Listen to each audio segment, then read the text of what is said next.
On the specific incident that Michelle is currently fired for, the company stated at the local level that both of them were the problem.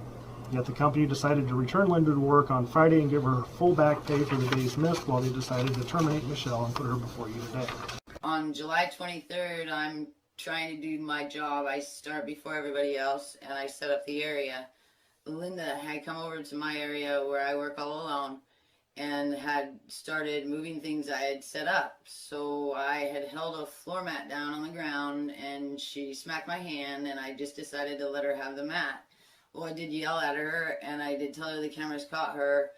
And next thing I know, managers are down there because Linda had went to complain about me and I was terminated. They have been trying to cry violence before and no one believed them. In regards to the confrontation on the mat, nobody saw it other than these two, correct? Yes. I mean, there's the only two people that say whether or not tugging or slapping or whatever occurred. I mean, nobody else witnessed that part, right? Correct. Okay. Then it takes us up to the July 23rd incident.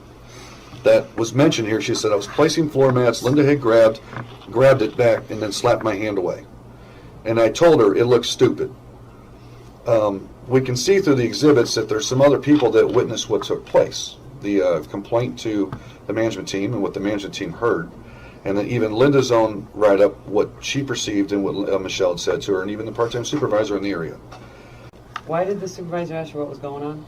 The supervisor didn't. My coworkers could hear what was going on and they wanted to know what was up. So they asked me, what's going on? I said, she's moving the mats. I just put it down. Then one day the worst happened. We moved a mat to my position. Everybody, when they get assigned a position, they go over there, they find a mat to put under the position if there isn't already one. I moved the mat to my position. I made sure, I checked her position, made sure I did not touch the one that was in hers. It was another mat. Everybody does this. She totally lost her temper, called me a bitch, started screaming for a supervisor. It's good to have that clarification because Michelle was doing the work duties she was assigned. Company Exhibit 2, where Linda says I came in, punched in, sat on Small's cart with my bag. That's where she wasn't on the clock. She had punched in, but she wasn't on the clock. It wasn't her stop. Michelle was the aggressor in this case.